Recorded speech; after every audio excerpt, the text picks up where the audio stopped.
Ketegangan di Laut Merah meningkat ditandai dengan 10 pejuang Houthi tewas. Melihat kerugian tersebut, Iran dikabarkan mulai mengerahkan kapal perusak Alborz ke Laut Merah. Dikutip dari Al Jazeera pada 2 Januari 2024, pengerahan kapal perang Iran itu melalui Selat Bab al-Mandeb, tepat saat ketegangan meningkat mengenai jalur perairan yang penting itu secara global. Kabar itu muncul pada Senin 1 Januari, tepat sehari setelah helikopter Angkatan Laut Amerika Serikat menembaki pejuang Houthi. Diketahui saat itu pejuang Houthi mencoba menaiki kapal kargo di lepas pantai Yaman. Namun imbas dari bentrokan sengit itu, Houthi melaporkan 10 pejuangnya tewas. Bentrokan itu juga terjadi bertepatan seusai kabar tewasnya Sayyid Razi Mousavi, salah satu komandan tertinggi Korps Garda Revolusi Iran di Suriah. Resul Serdar dari Al Jazeera melaporkan bahwa pengiriman kapal perang Iran ke wilayah tersebut bukanlah perkembangan baru. Namun di sisi lain, Menteri Pertahanan Inggris Grant Shapps buka suara pada Senin 1 Januari. Ia mengatakan bahwa Inggris bersedia mengambil tindakan langsung terhadap Houthi untuk mencegah ancaman terhadap kebebasan navigasi di Laut Merah. Bentrokan sengit terjadi di Laut Merah. Amerika Serikat tenggelamkan 3 kapal Houthi. Selain mengalami kerugian kendaraan perang, Houthi juga ditinggal oleh 10 pejuangnya lantaran tewas. Dikutip dari Al Jazeera pada 2 Januari, berawal dari kapal kontainer Maersk Hangzhou mengeluarkan panggilan darurat kedua dalam sehari. Kapal itu melaporkan telah diserang oleh 4 perahu kecil Houthi. Menanggapi panggilan darurat itu, CENTCOM mengatakan bahwa USS Gravely menembak jatuh 2 rudal anti kapal yang ditembakkan ke kapal Maersk. Kemudian helikopter dari Gravely dan USS Eisenhower dikirim menuju ke lokasi Maersk Hangzhou berada. CENTCOM Amerika Serikat mengatakan bahwa helikopternya telah memperingatkan pejuang Houthi untuk menjauh tepat ketika mereka mulai menyerang kapal kargo dengan tembakan senjata ringan dan mencoba menaiki kapal tersebut.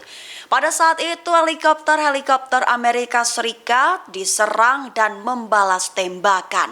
Bentrokan pun terjadi hingga berimbas menewaskan sedikitnya 10 awak Houthi dari 3 kapal yang juga tenggelam. Kapal keempat Houthi dikabarkan lolos dengan personil serta peralatan Amerika Serikat tidak mengalami kerugian. Sebagai informasi akhir saja, juru bicara Houthi membenarkan bahwa 10 pejuang mereka mati dan hilang setelah kapal mereka diserang. Pengungsi Gaza dikabarkan berlindung di kebun binatang yang dioperasikan keluarga Goma. Dikabarkan para pengungsi Gaza mendirikan tenda di antara singa dan monyet yang kini mengalami kelaparan. Dikutip dari Tribun News pada 2 Januari 2024, dilansir dari Al Jazeera. Puluhan pengungsi berlindung di kebun binatang wilayah Gaza Selatan. Mereka mendirikan tenda, berkemah di antara kandang di mana monyet dan singa yang sangat kelaparan membutuhkan makanan. Perlu diketahui sebelum pengungsi mendatangi kebun binatang milik keluarga Goma, 4 ekor kera telah mati. Kini 1/5 dari seluruh kera miliknya dikabarkan dalam kondisi sangat lemah hingga sudah dalam kondisi tak bisa makan sendiri. Selain itu, kondisi 2 anak singa juga mengkhawatirkan. Dikutip dari Financial Express, di kebun binatang, singa betina dan anak-anaknya berbaring lesu di kandang, sementara anak-anak pengungsi bermain di dekatnya. Sofyan Abdin, dokter hewan yang bekerja di kebun binatang tersebut mengatakan bahwa hewan-hewan sekarat dan jatuh sakit setiap harinya. Sebagai informasi akhir saja, hampir seluruh penduduk Gaza yang berjumlah 2,3 juta orang terpaksa meninggalkan rumah mereka akibat pemboman yang telah menghancurkan sebagian besar wilayah tersebut. Banyak dari mereka kini memadati kota Rafah di bagian selatan. Tempat penampungan mereka memenuhi sudut-sudut jalan dan lahan kosong. Kini terbaru, pengungsi juga mau tidak mau harus mendirikan tenda di dalam kebun binatang, berdampingan dengan singa dan kera yang kelaparan. Israel dikabarkan mulai ubah siasat perang, ditandai dengan penarikan tank dan sebagian pasukan Israel. Dikabarkan penarikan itu dilakukan di distrik Al-Mina di kota Gaza dan sebagian di distrik Tel Al-Hawa. Dikutip dari Tribun News pada 2 Januari 2024, warga setempat menyatakan bahwa Israel telah menarik keluar tank mereka sambil mempertahankan beberapa posisi di pinggiran kota yang mengendalikan jalan pantai utama di wilayah kantong tersebut. Diketahui penarikan tank dan sebagian pasukan sebagai bagian dari strateginya mengubah taktik perang melawan Hamas. Petunjuk mengenai penurunan tempo agresi di Gaza muncul ketika Angkatan Laut Amerika Serikat memberikan pengumuman. Diketahui pengumuman itu adalah kapal induk Gerald R. Ford kembali ke pelabuhan asalnya di Virginia, Amerika Serikat. Strategi Israel mengubah siasat perangnya melawan Hamas menandakan fase barunya di Gaza. Seorang pejabat Israel mengatakan bahwa militer akan menarik pasukan di Gaza bulan ini. Itu sebagai tanda beralih ke fase operasi pembersihan yang lebih terlokalisasi selama berbulan-bulan nantinya. Pejabat itu menyatakan bahwa pengurangan pasukan akan memungkinkan beberapa pasukan cadangan kembali ke kehidupan sipil, berguna untuk menopang perekonomian Israel yang dilanda perang dan membebaskan unit jika terjadi konflik yang lebih luas di utara dengan Hizbullah Lebanon yang didukung Iran. Peringatan Israel ke Hizbullah nyata. Kini sudah dalam tahapan menarik tank dan sebagian pasukan. Dikabarkan Israel telah memperingatkan jika Hizbullah tidak mundur, maka perang besar-besaran akan terjadi di Lebanon. Dikutip dari Tribun News pada 2 Januari 2024, dilansir dari Guardian. Pejabat Israel mengabarkan pada 1 Januari kemarin bahwa penarikan itu sebagai kode, di mana Israel akan beralih ke operasi yang lebih bertarget baik ke Hizbullah ataupun Hamas. Diketahui Israel telah menarik 300.000 pasukan untuk dipersiapkan dalam perang lanjutan di jalur Gaza. Pejabat itu mengungkapkan bahwa beberapa tentara yang ditarik dari Gaza Selatan akan dipersiapkan untuk dirotasi ke perbatasan utara dengan Lebanon. Diketahui sebagai tempat militan Hizbullah saling baku tembak dengan Israel sebagai bentuk solidaritas terhadap Palestina. Israel telah memperingatkan jika Hizbullah tidak mundur, maka perang besar-besaran akan terjadi di Lebanon. Di satu sisi Israel semakin mendapat tekanan dari sekutu utamanya Amerika Serikat. Israel ditekan untuk segera beralih ke perang dengan intensitas lebih rendah dan korban sipil lebih sedikit. Namun, di kota selatan Khan Younis, pertempuran sengit terus berlanjut ketika Israel menegaskan kembali janjinya untuk melanjutkan perang sampai tujuannya tercapai, termasuk menghancurkan kelompok Palestina Hamas. Ben Gvir menyebut bahwa perang Israel-Hamas di jalur Gaza adalah solusi yang benar dan adil.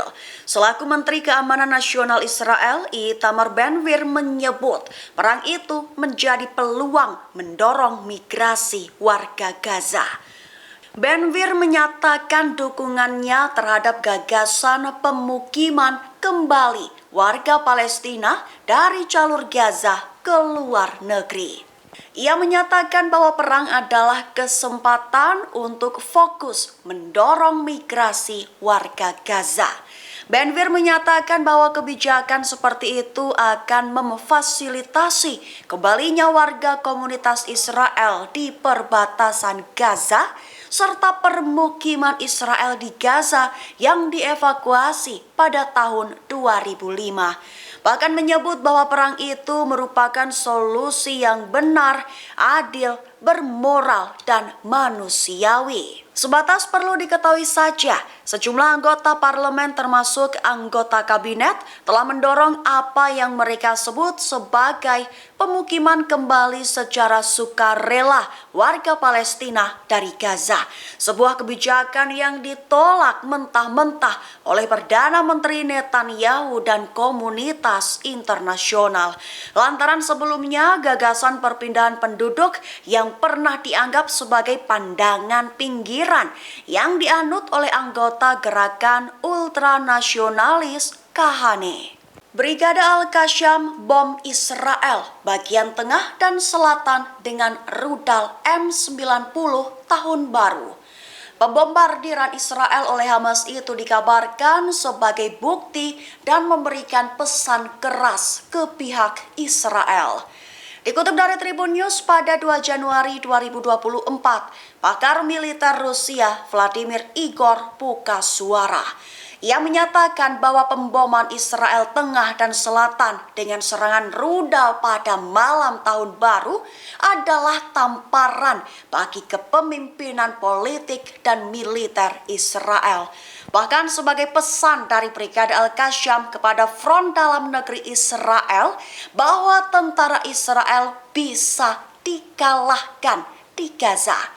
Ditambah sebagai balasan pernyataan dari Netanyahu tentang membatasi kemampuan peluncuran roket Hamas adalah sebuah kebohongan. Menurut Igor, pengeboman yang disebutnya sebagai Zero Hour ini merupakan pesan kepada masyarakat Palestina, khususnya masyarakat Gaza, guna membangkitkan semangat bahwa perlawanan pejuang Hamas mampu membom Israel dan wilayahnya dan harus mematuhi mereka. Selain itu, bahwa tentara Israel bisa dikalahkan di Gaza meskipun ada tragedi kemanusiaan yang menimpa warga Palestina.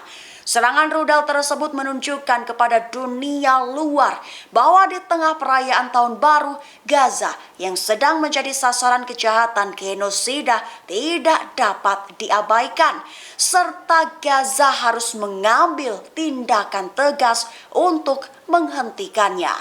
Hamas memilih waktu pada malam Tahun Baru sama seperti mereka unggul dalam memilih waktu pertempuran banjir Al-Aqsa pada tanggal 7 Oktober, serta menanggapi pembicaraan Israel tentang penghapusan 80% kemampuan rudal faksi Palestina dan pembicaraan lain tentang kegagalan keamanan dan intelijen Israel untuk kedua kalinya setelah 7 Oktober. Pesan lain dari Gaza kepada Israel dalam rangka saling tekan antara kedua belah pihak dan bukti kegagalan Israel menjangkau rudal perlawanan Palestina. Israel disebut mulai gelisah menghadapi ancaman Hizbullah dan Hamas baik di Lebanon dan jalur Gaza. Dikabarkan lantaran mengalami kecemasan dan kegelisahan hingga membuat Israel harus membangun pertahanan baru.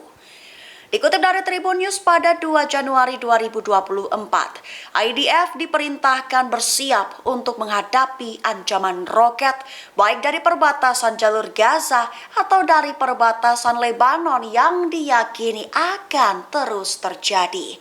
Pemerintah Israel sepakat bahwa upaya melenyapkan ancaman dari Hamas akan memerlukan waktu bertahun-tahun. Dilansir dari Yediot Ahronot, IDF bahkan harus membangun pertahanan baru di kawasan Negev Barat dan Galilea Atas serta Barat.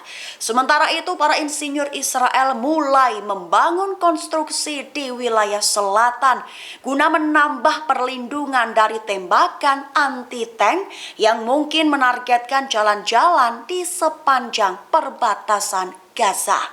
Mengenai perbatasan di Lebanon, Israel ingin mengizinkan upaya diplomatik yang dilakukan oleh Amerika Serikat dan Prancis untuk mendapatkan suatu kesepakatan. Kesepakatan itu dikabarkan akan menyingkirkan pasukan Hizbullah dari perbatasan Lebanon Israel dan mencegah serangan militer Israel terhadap Hizbullah. Apabila upaya diplomatik itu gagal, ribuan pasukan elit Radwan milik Hizbullah akan tetap berada di sekitar 10 km dari perbatasan Israel-Lebanon. Kemudian Israel bisa memulai serangan udara terhadap Hizbullah dan dilanjutkan dengan serangan darat ke Lebanon Selatan. Menurut IDF, aksi militer seperti itu juga akan terjadi. Bahkan militer Israel terlibat dalam pertempuran besar di Gaza. Adapun usulan tentang pembangunan tembok di Israel bagian selatan dan utara diperkirakan bakal menghabiskan biaya sangat besar. Jika jadi dibangun, tembok itu membentang sepanjang 130 km di perbatasan Israel-Lebanon. Tembok itu bahkan akan 3 kali lipat lebih panjang ketimbang tembok yang diizinkan dibangun sebelum perang. Adapun anggaran untuk rencana itu akan meliputi biaya personil untuk melindungi area permukiman di perbatasan dalam beberapa tahun mendatang. Di samping itu nantinya akan ada batalion cadangan yang dipanggil untuk bertugas selama beberapa pekan dan batas atas usia wajib militer bakal dinaikkan hingga 45 tahun. Bom ringan Hamas SOAS disebut bisa tembus lapis baja tank Merkava Israel hingga hancur. Bahkan aksi itu menunjukkan bahwa pasukan milisi perlawanan memiliki sifat berani, strategis, dan cerdik. Dikutip dari Tribun News pada 2 Januari 2024, dilansir dari GT. Bom jenis IED itu dikembangkan melalui beberapa tahapan. Faksi media Hamas mengindikasikan jika model pertama yaitu SOAS 1 berisi 40 kg bahan yang sangat mudah meledak. Mereka kemudian mengembangkan beberapa model hingga akhirnya memilih SOAS 7. SOAS 7 IED adalah model paling ringan dan tercanggih hingga saat ini, mengandung 3,5 kg bahan yang sangat mudah meledak dan dapat menembus lapisan besi. Pakar militer dan strategis Nidal Abu Zaid mengatakan bahwa video tersebut menunjukkan keakuratan Brigade Al-Qassam dalam menangani sasaran. Bahkan itu disebut juga menunjukkan profesionalisme mereka dalam memantau dan menangani tentara pendudukan Israel. Rekaman video itu diunggah pada Minggu 31 Desember, menampilkan rekaman yang mendokumentasikan percobaan peledakan bom rakitan SOAS. Aksi itu dilakukan dengan menyasar target tank dan kendaraan militer tentara Israel. Berbagai sumber media melaporkan dalam rekaman video, seorang pejuang Brigade Al-Qassam menempatkan IED di titik terlemah tank Merkava antara bagian menara dan bodinya. Aksi itu menunjukkan bahwa pasukan milisi perlawanan bersifat berani, strategis, dan cerdik. Bom itu dikabarkan merupakan IED anti-tank dan kendaraan tempur militer yang digunakan dalam konfrontasi musuh karena efek destruktifnya yang besar. Download Tribun X sekarang, menghadirkan lokal menjadi Indonesia.